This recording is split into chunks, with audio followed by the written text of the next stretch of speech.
So welcome everybody to another session of our COVID Crisis Comeback Challenge Sunday Alumni Mastermind.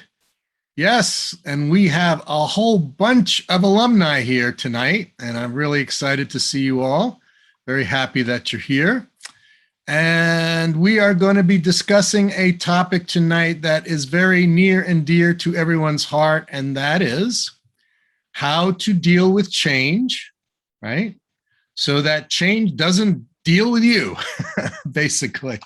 So yeah, what we're going to talk about is, we are constantly faced with change. It is as normal a part of life as breathing, eating, sleeping, drinking. And it often creates stress for us and often can create imbalance. And it can also interfere with us in achieving the goals that we've set for ourselves. So tonight I wanted to look a little more closely into that process of change and how we react to it and how we choose to act. And the results we're going to get is based on which of those two things we choose. So I'm going to share my screen. And I want to take a look at, this was a worksheet I created during the very first mastermind of the COVID Crisis Comeback Challenge back in August of 2020, in the midst of COVID. And I think it's very important to go back to and review. And you'll know the one I'm talking about, Choices in a Crisis. And basically this is dealing with how do we act or react, choose or have it chosen for us when we are dealing with change.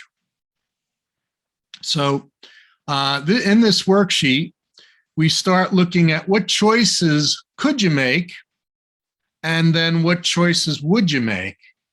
The answer to the what choices would you make can only come from you. The answers to what choices could you make are coming from this worksheet. And so let's dive right into this. When change occurs, change is something that activates our reptilian brain, the brain stem, otherwise known as the reticular brain. This is the part of the brain that is dealing with survival, flight, fight, or freeze reactions. And just like reacting to a saber-toothed tiger coming at you to eat you, the brainstem reacts to change in pretty much the same way, because change creates a state of unknown, and we tend to instinctively fear the unknown because there could be a saber-toothed tiger inside that cave of the unknown, right? And so what we are working against is our own brain's tendency to react to stimulus that it is not used to. Excuse me. So in reacting to stimulus that it's not used to, we then have very little choice. Our mind is made up for us in this situation. So the first thing we want to look at is, when we are dealing with change, just like when we are dealing with anything in a crisis, because change is a sort of crisis, we look at two options here. Will we react with anger? Because we're basically reacting out of fear, and anger is an offshoot of fear. So will we react with anger? Will we react with fear? Will we react with frustration because the change creates a state of things not staying the same and we lose control? And do we react with immediately blaming everyone and everything around us for the change? Okay? So just think about that for a moment. Raise your hand if you've ever reacted to change with anger, fear, frustration, and blame. Okay, It's a natural reaction. And that's why we want to be consciously moving away from reactions and moving towards active choice, right? A choice that we've contemplated on and we've worked through.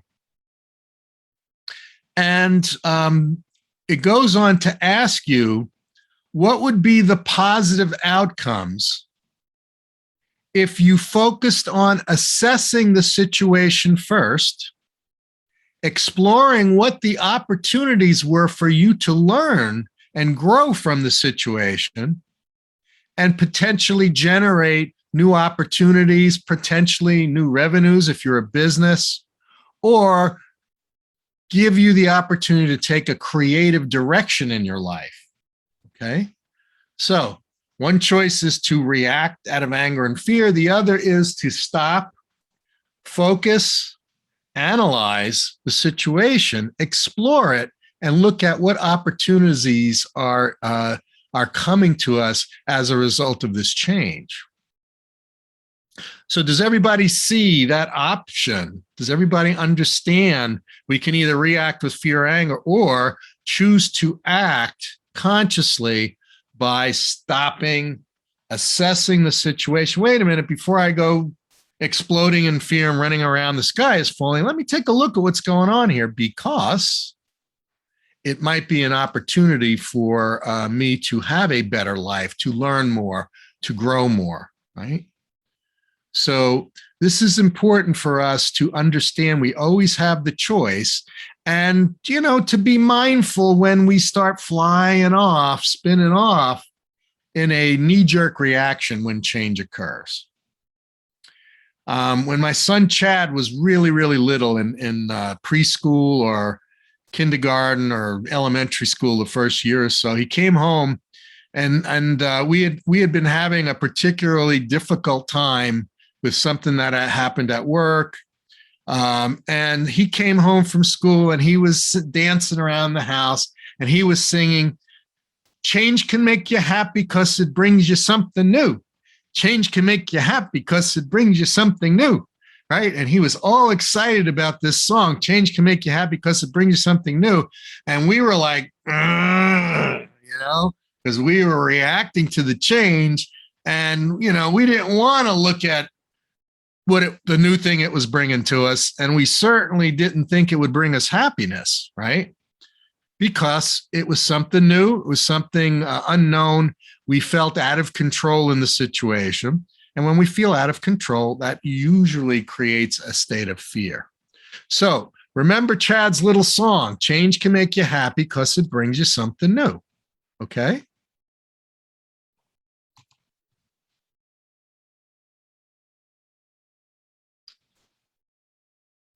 Okay. So that's our first choice. The next choice: when change occurs, if we are too attached to the current state that is now changing, if we are too attached, if we desire to keep control over it and everyone involved because we want it to stay the same, if we focus on what we've lost from the past instead of and mourning it as if someone dear to us died, we are really getting stuck into the past, and we are not maintaining the ability to make good conscious choices about how to create our present and our future, right? So this is important. When change occurs, are we focusing too much on what we lost? And are we mourning it as if a part of us died? Or, again, are we focused on assessing it, exploring it, and can we be grateful for what we still have that's remaining in our life and know that they are precious? Okay. For me, this was a very important lesson when, I had jobs and contracts that were supposed to last a long, long time. and suddenly funding was cut, or there were problems with the customer, or there were problems with management, and suddenly the project was gone and the income was gone. Now, I could sit there and mourn, oh my goodness, the loss of this program I worked so hard on, and the loss of that income that I really was depending on to pay the mortgage and the bills and, school bills and all of that stuff, right? But I had learned that, wait a minute, before you start flying off into the morning what was lost, stop and take a look at how much you have to be grateful for. You still have a beautiful wife. You still have a wonderful set of children. You still have your health. You still have your home, right? You still have your creativity, your strength, your experience. You still have all of those things that are precious assets, and you can turn around and use them to create a new opportunity for yourself. And you still have people you know and people who respect you, right? That you can network with in order to create a new opportunity. Yes or yes? Thumbs up. Okay. So we want to look at that and say, what would be the positive outcome if we chose to be grateful for what we still have and really focus on how precious and important they are versus mourning the loss of something and focusing just on the loss? Okay. So does that make sense? Okay. How many of us have found ourselves focusing on what was lost because that's quick and reactive, and we're feeling the pain from the change, so we immediately, the pain brings remorse and it brings mourning. But because we are learning to not react but choose how to act, we can be grateful for what we have, know that what we have and who we are is precious, and we are worthy to have something even better take its place. And, when I would have something change in my work life, whether a job ended or I didn't get a contract or lost a customer, a project ended, I'd come home, and I'd kind of be a little down. And then Maybeth would look at me and say, well, you know what that means, right? It means something better is going to come along, because that always is what the case was when my mindset was in the right place. It always was. When you let go of something that is no longer useful, something bigger and better is brought to your door. And that was always the situation. Always the situation. And that can be true for you too, if you're willing to look for that. Okay. Number 3. Do we choose to complain about the things that we cannot control, right? Do we start to complain? Do we start to react? Do we start to attack? Because suddenly somebody has taken the control from our lives, right? It's like a kid who has the controls to a video game, and his little sister comes along and grabs the control and he can't play the game anymore. He gets angry, right? You took the control away. I can't play the game. I can't determine what's going to happen. I start to feel weak. I start to feel vulnerable, right? I start to feel scared because I don't have control anymore of the game. We can fall into that very easily, or we can focus on the things you can control when there is change, make plans to use them to benefit you and your family and your community, right? So again, we can react, or we can choose to focus. In the storm of change, we can focus on the things we can control. What can I control? I can control my emotions. I can control my creativity. I can control the fact that I have a whole bunch of contacts that I can use to network with, to collaborate with. I can control that, right? I can control my spending and reduce my spending if my income has been reduced until I can increase my income again. I can control that. I can control how I act to other people versus react. If we become the person who every time change comes along and we are losing control, if we're that person who is constantly reacting with anger and comes home after the boss kicked him or her and comes home and kicks the kids, and then the kids kick the cat and the dog, right? If we become that reactive person that simply just does to everyone else what was done to them, we're in for a heap of trouble and a world of hurt and a whole lot of pain. Because not only does that do absolutely nothing constructive, but you're going to wind up having your wife or husband, your kids, and your cat or dog hate you because you continue to take things out on them with anger instead of dealing with it as, hey, this is my thing to deal with.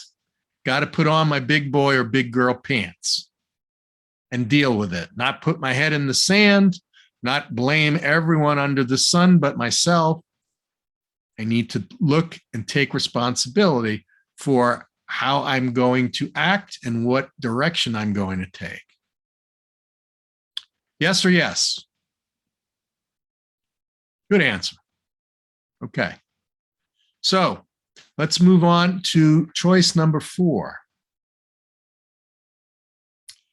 Do we focus on the way things were in the past? That was a Barbra Streisand song, The Way We Were, right? Do we constantly moan, lament, and cry over the way we were and how much we miss the good old days, right? Or do we focus on what is going on right now and how we can take steps to improve it? And even equally important is, do we focus on the future and how we can plan for it now so that when change comes about, we're actually prepared, right? So this gets into, it's our responsibility to make sure that what we are doing for work makes enough income to pay our current bills and also to create some sort of opportunity for saving and investing for the future. If we continue to live just getting by, oh, I just made enough to pay the rent and pay the utilities, and I can eat one meal a day, right? That's barely surviving. And if you really want your whole life to be no more than surviving, that's a choice, right? You can make that choice and just say, hey, I don't need much. I can survive on this. But is that really the way we should be living, just surviving? Or do we want to thrive? Do we want to be able to have freedom and opportunity to do more than we are doing right now? And also, do we want to have a little bit set aside for the rainy day, or in this case, the hurricane's coming, right? Do we want to make sure that if things go wrong, because it is a fairy tale, if you think that if things are going right now, some point in time, they're not going to go wrong because we're such wonderful people, right? You know what? Eventually, change is going to happen. And eventually, things are going to happen that are out of your control. And you're going to either be prepared or you're not going to be prepared. And by not doing certain things now, when the future comes and you're not prepared to deal with it, it's because you made the choice not to be prepared. Can't blame anybody but ourselves. So I'm trying to get all of us to look at this now and say, when we are planning, number one key thing there is planning. If life is something that's just kind of happening to you and you just blow like a leaf in the wind, if that's your choice, that may be a cool adventure, right? But one day reality is going to hit. And we can have faith in a higher power. We can have faith in opportunities that will be brought to us because we're beautiful, wonderful people. We can trust in God. But what is the saying? Trust in God and what? Nancy? Tie up your camel. Tie up your camel. Why is that? So we're prepared. We plan. Right. And if we've trusted in God and our camel still blows away, does that mean God doesn't exist? No. What does it mean? Means we had something to learn. We have something to learn, number one. And number two, maybe we weren't taking full responsibility of what was in our realm of responsibility, right? We don't want to live a life where we are asking God, the force, spirit, whatever you want to call it. We don't want to live a life where we're expecting that's all going to take care of. So everything's going to be taken care of. I just have to show up and be pretty or handsome and say and do the right things, and everything automatically is going to turn out just great. Okay. We can expect the best, right? Very wise people have said, make the preparations that you're responsible for in your life, number one. Number two, always expect the best. But if we are truly taking responsibility for our lives and doing the best we can to prepare, we can expect the best, but be prepared for the worst. Right? That is not being negative. That is not being a pessimist. Although I read a funny meme the other day that said, if you're looking to borrow money, always borrow money from a pessimist. They already know they're never going to get paid back, right? So that's not being a pessimist to say, you know, stuff could happen, right? Stuff could go wrong. Let me prepare for that, right? That's not being a pessimist, being a realist. It's also taking responsibility, right? If we expect someone else to take that responsibility and take care of us all the time, we are going to be dependent on others, and we are going to have a very rude awakening in the future when they decide, you know what, we're not going to take care of you anymore. You're on your own, right? Has that ever happened where somebody let you down? Somebody promised you they're going to take care of you. Somebody promised you everything was going to be wonderful. And then they disappear. Raise your hand. Has that ever happened in your life? I got a finger for every time it's happened in my life. And actually have to start using some toes, right? So this is part of, do we choose to act? Do we build a plan for ourselves where we are more capable of dealing with what comes our way, the changes that come our way, and these changes do not knock us off our foundation? So, an important foundations to have, right? So right at the top, remember our inner resources. Right at the top is the divine, the inspiring, right? The creator, sustainer, and evolver of all life, right? It's important to have a very strong foundation in our spiritual life, right? That's number one, right? Important to have that strong foundation. It's important that we have a strong foundation in our health. It's important we have a strong foundation in our capabilities of being responsible for ourselves and taking care of our responsibilities. And that leads into, it's important for us to take care of our families. It's important to spend time, give them love, attention, and care, and make sure they're taken care of, right? That's another foundation we can make strong so that when times of change come, we have that strong foundation to lean on, to work with, right? It's important to have a strong foundation of a connection with the community. That means friends, coworkers, people in the community that are less fortunate than you are. If we have a foundation in helping others, when we need help, help will come to us. Is any of this making sense? Thumbs up. Good. All right. So the last one I'm going to talk about before we move on to our next item is the importance of continually doing what you all have been doing this year with me and our program. It's important to invest the time.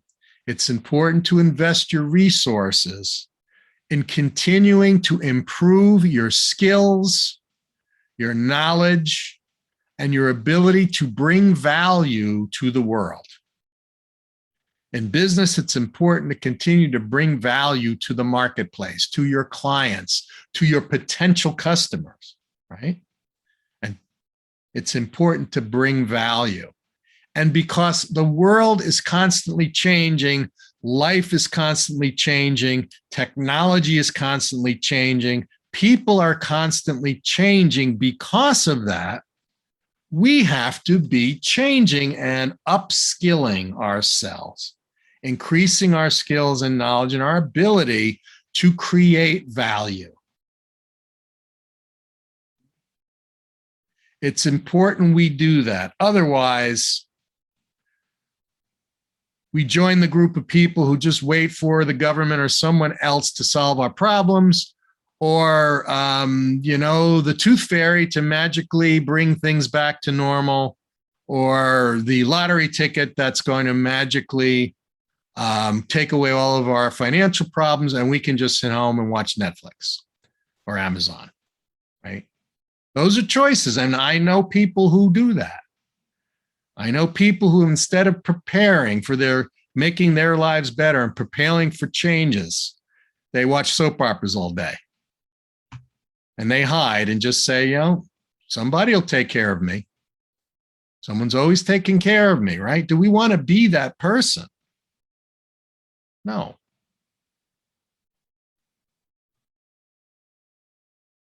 So let's think about this for a moment. Let's think about these choices. And again, all of you have this is on page 16 of the guidebook that was, available for download, during all of the challenges. It's page 16. The most recent guidebook was, 3 Keys to Your Goal Achievement Mastery, Secrets of Goal Achievement Mastery. But anyway, it's there. So I invite you to take a look at that, refamiliarize yourself with it, and then keep it handy when changes start to occur so that you can first fall on your spiritual foundation, your spiritual tools, your spiritual guides and mentors. That's always number one. Go to that. Go to them. Number two, then, once you've calmed down and you're feeling strong and supported and loved, start looking at these questions. Start looking at the choices you can make to either act in a specific way to create a positive environment for yourself, or react out of anger, fear, frustration, lack of control, and literally lose it. We have that choice.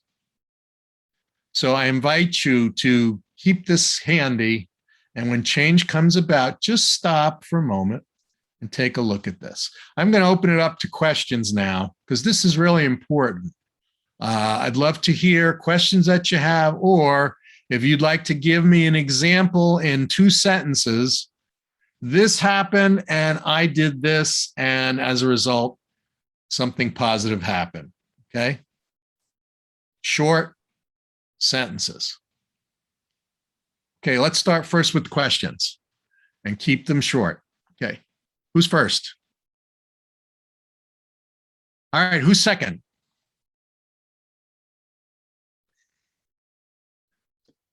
Mike, I'll be second. All right, thank you.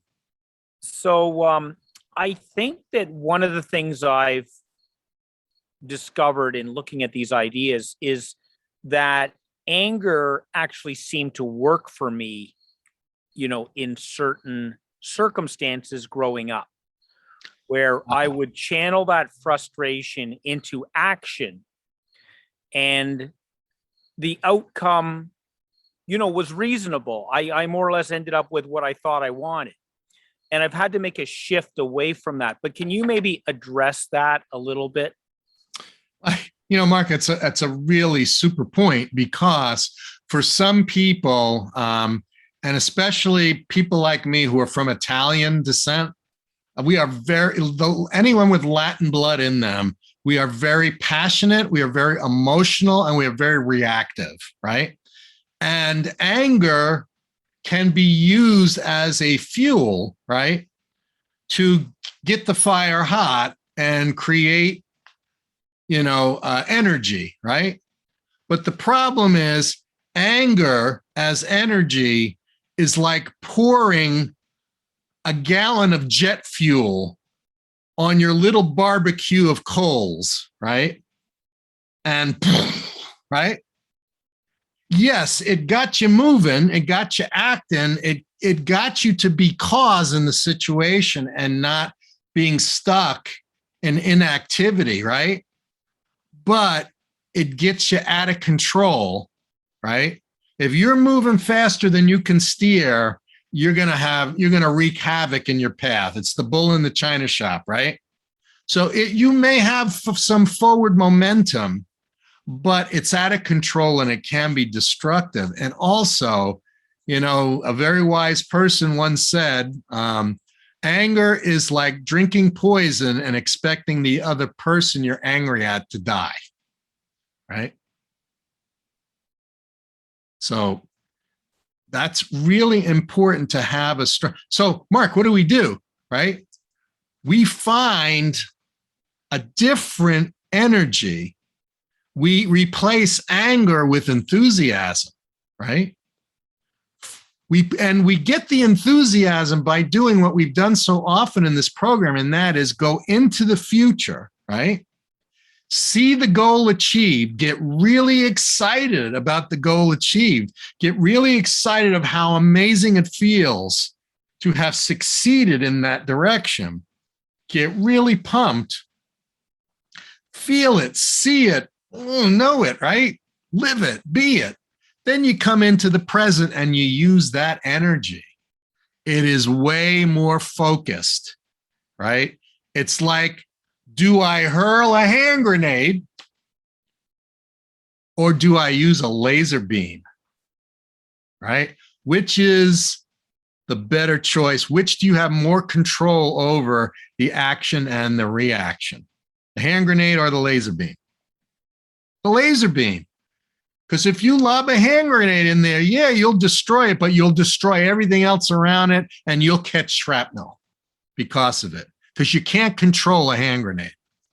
I can control a laser beam. Right? I can, it's pointing right at you, Mark. It's coming right at you. See? We can control that. So does that? Mike, I just want to say, and you see that with martial artists, they don't fight with anger. They fight with responding and being proactive in their battle, like it's an art form rather than something emotional. Yeah, absolutely.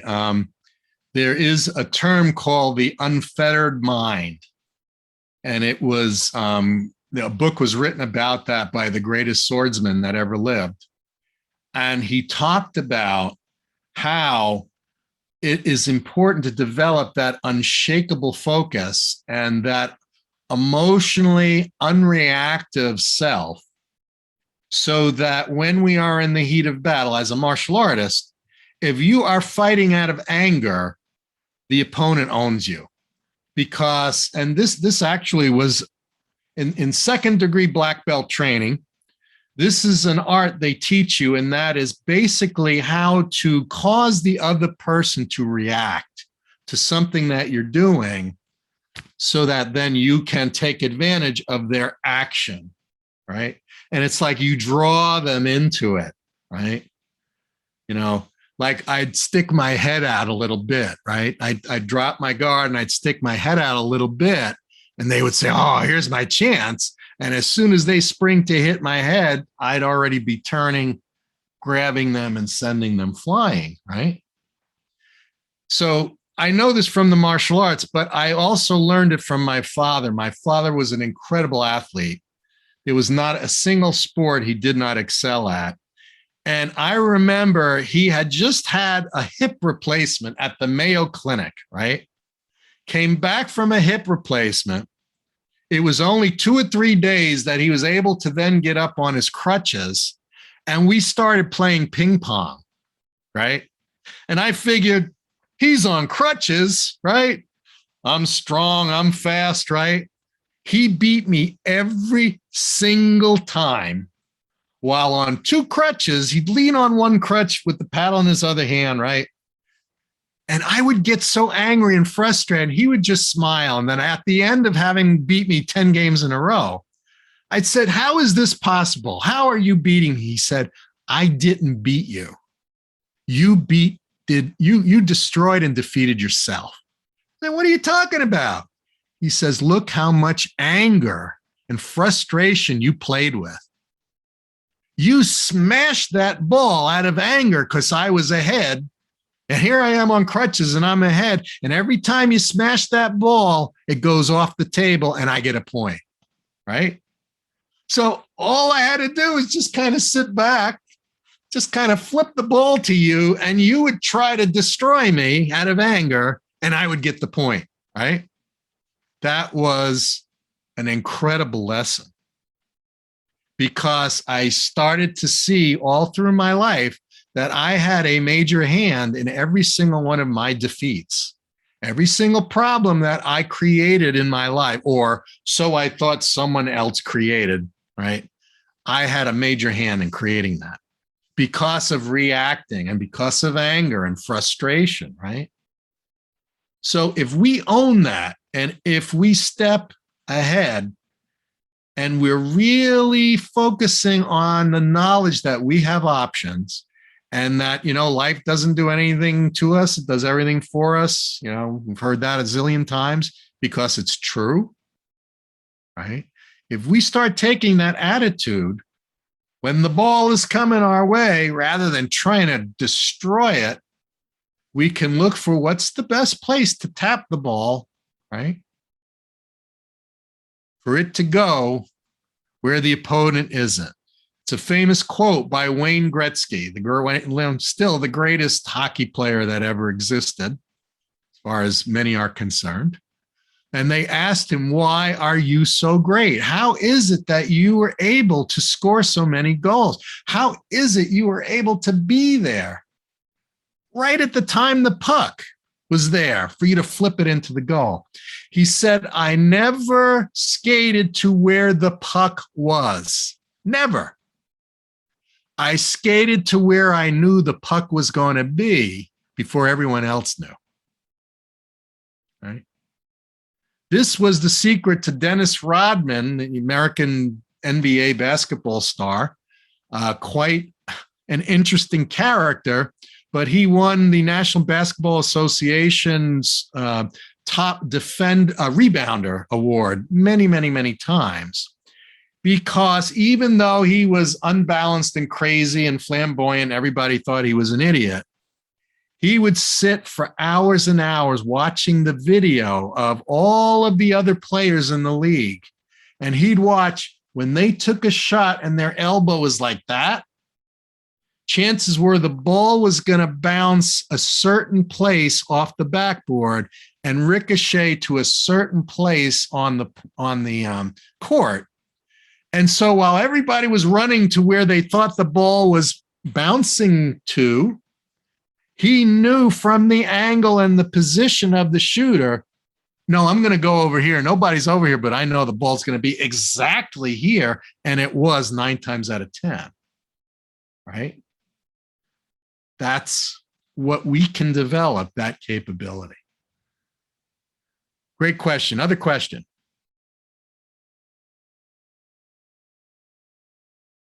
Nancy.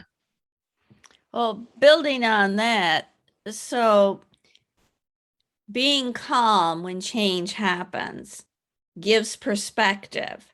We know we have limitless ability. So we go to the future and we use all these tools. And what I'm finding is all the tools line up exactly when I need them at the time I need them. And is that kind of like going to where the puck would be? So I feel like it becomes doing more, it becomes easier and more joyful. Absolutely. You're really nailing it, right? Because when you go into the future and calm down and you take a look at the options, right?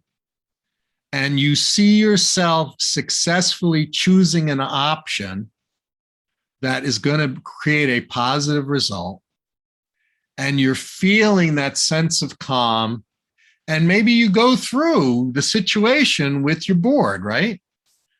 Before mind starts spinning out because things are changing and it's not used to change, it doesn't like it, it's not the program that it has right now inside of it.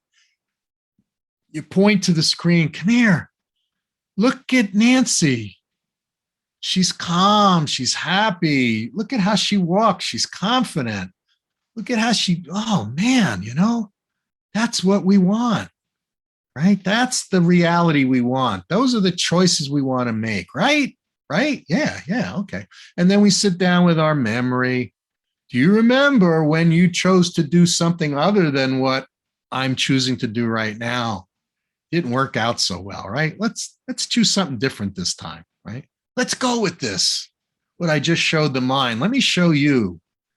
Then you sit down with the emotions, right? And the emotions are freaking out because it does not like change. Emotional body does not like change, right? And as soon as it sees it, it freaks out. The world is going to end. It's never going to be the same. And you stop it and just say, hey, take a deep breath, right? Just breathe. Now, come here. I want to show you this. Look at this. Man, we are awesome. We are relaxed. We are calm. Look at the opportunities to make things better here. This is a good place. It's a good thing. Let's give it a chance. But it won't have a chance if you're freaking out, right? So don't freak out. This is what you're doing. You're taking responsibility to teach, train, coach, calm, and guide the inner bodies instead of allowing them to freak out, and you are the effect of them freaking out because they are the effect of the situation.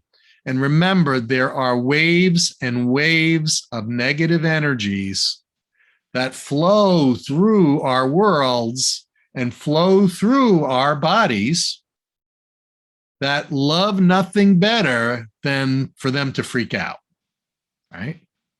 So we want to change what the way we allow a situation, our actions and reactions, and the negative vibrations of the world and others around us. We want to change that situation so that we're moving towards the type of future we want to move to. Does that make sense? Yes. Yeah, and that's, Thank you. well, thank you, because that's what you're doing. You're doing it and you're seeing results. Congratulations. Keep doing it. Keep doing it. Awesome. Who else?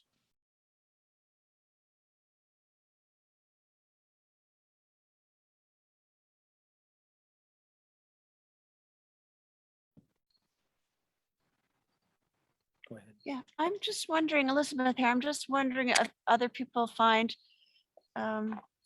well, for myself, I'll just say that I'm having to learn to ask myself, what can I learn from this if there's a disaster, something goes wrong? Of course, the knee-jerk reaction or the conditioning is to blame either someone else or myself. There's always this blame factor, right? Yeah. Right? Thumbs down. But for survival now, I'm having to ask, I'm finding if I ask, what can I learn from this? Especially if I ask my inner guide for help, what can I learn from this? Then, oh my God, then compassion or understanding can come into the picture. But enough of this blaming myself, blaming anyone. Why bring that factor into the table? 100%. Agree with you 100%, Elizabeth. That is not only extremely useful, it's a very enlightened approach to taking complete ownership of a situation and having it be a teaching moment between you and the spiritual force of life, right? Right. If we see everything as an opportunity to learn, and if we trust that the divine is like a parent, a loving parent who wants us to learn, right? A loving parent wouldn't look at a child who's trying to take its first step and falls on its face, right? A loving parent wouldn't say, you're so clumsy. Look at you. You tried and you failed. I give up on you. You'll never walk, right? A loving parent would never do that. I have seen some people who've had parents like that, but a loving parent would never do that, right? So we can trust and expect that that's what the divine wants for us. It wants us to patiently keep trying, keep changing, and keep learning, because every time we learn, we're capable of so much more usefulness to ourselves and others, right? And, 100% of the time when change comes through, it's because it's giving us the opportunity for a greater level of freedom, a greater level of wisdom, love, and freedom. Change always brings that, right? That's why in Hinduism, the three personalities of God were Brahma, the creator, Vishnu, the nurturer, and Shiva, the destroyer, right? But destroyer actually meant the one that creates the opportunity for change and evolution, right? So the divine is constantly creating, sustaining growth and unfoldment, and then creating evolution, which means we must let go of the old and embrace the possibilities of the new, or we'd all be still dinosaurs or dinosaur dinner, right? It'd be one of those two things had there not been the natural flow of evolution, of change, of growth, of adaptation, of learning, right? So you're right on, Elizabeth, right on. Well, someone just made a wonderful point that we can imagine ourselves feeling calm and feeling accomplished, that we can maybe use crisis, turn crisis to that effect. That really resonates. Thank you. Thank you for that discussion.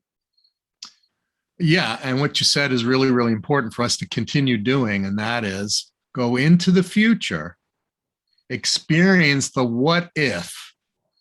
What if I made this choice and it worked out perfectly?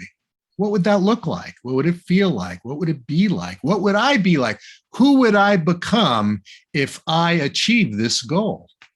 What changes would happen in me? What improvements would happen? How could I bring more to the table, right? And I've had a situation just come my way, a changing a pattern, changing a way of life after 25 years of doing something. And I sat and we looked at it and I realized, wow, this is an opportunity for new freedom. It's an opportunity for me to go in directions I never could go before.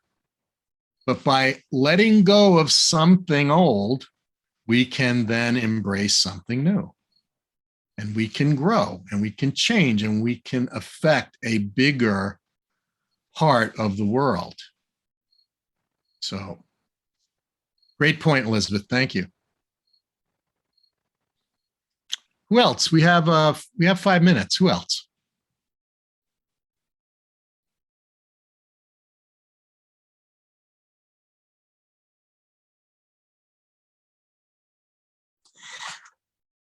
I don't have a question per se, but I'm finding out that by doing the work, right, and going into the future and see, when changes are happening, and I'm embracing, I'm embracing seeing my goals realized, whatever they are. Even if all the steps don't line up the way I would like them to, or if something doesn't quite work the way I prepare or planned, or I have to go to plan B because plan A didn't work, I still feel good about it. I'm no longer, it's not all the time, but I'm no longer soaking in too much. And even if when the limiting belief, oh, I'm not good enough, what was I thinking? Oh, you're so foolish. Oh, this is not. It comes, but it's like, it's gone. Like, I guess I see the bigger picture, like the already goal achieved, higher self. Yeah. It's on all the time now. It's, even when the limited me or the emotions try to control me. It doesn't work all the time, but it's working more often than ever before. Yes. Yes.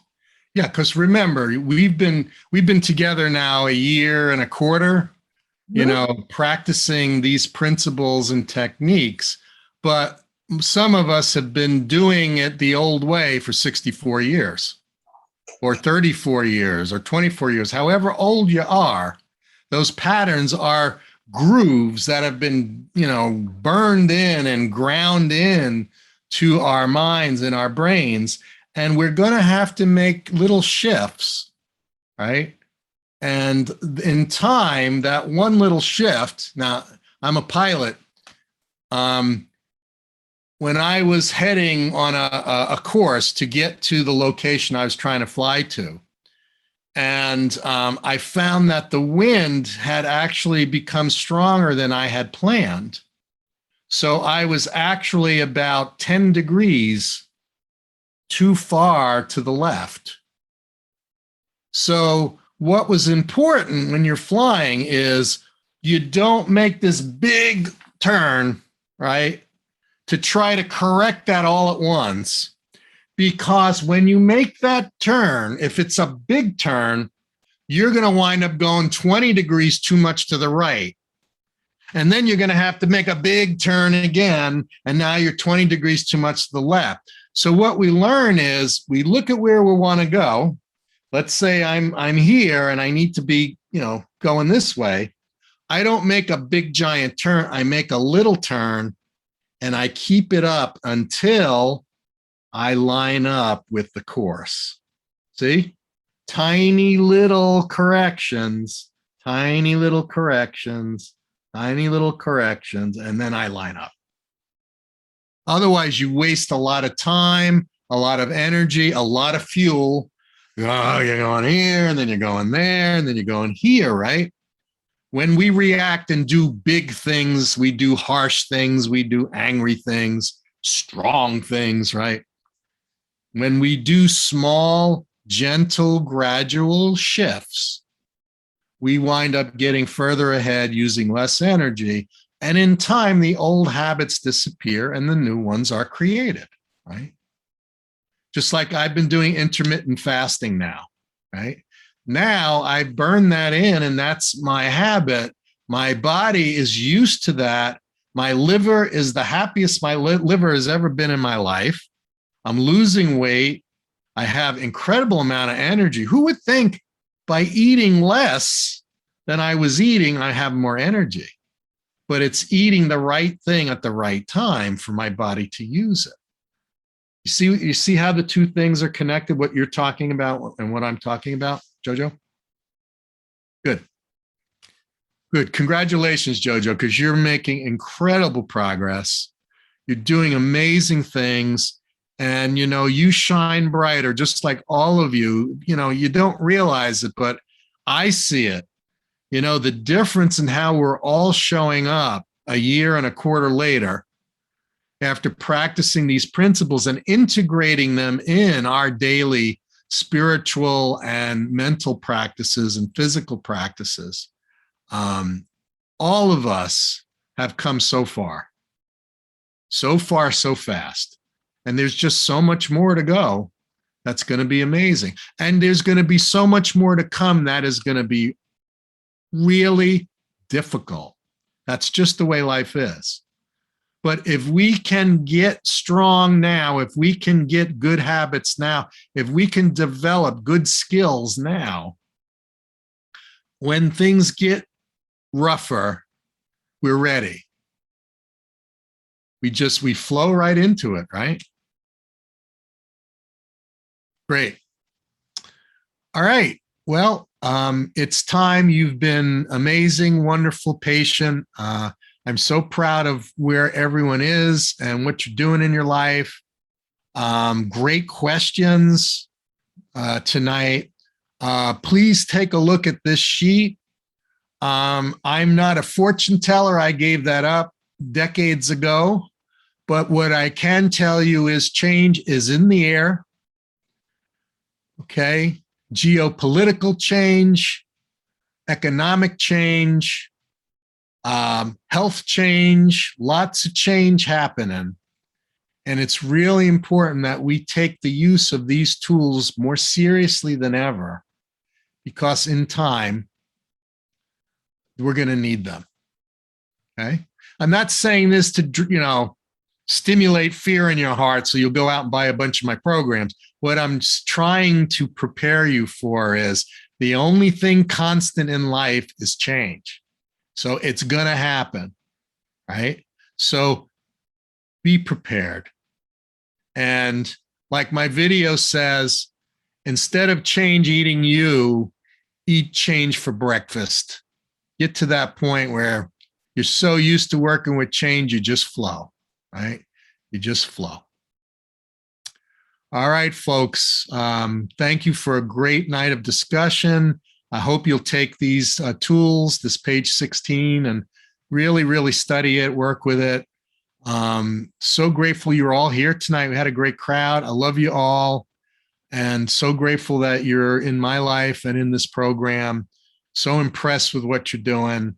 And so grateful you're making an impact on the world the way you are. Even if you don't realize it, you are making a significant impact in the world. So thank you for that.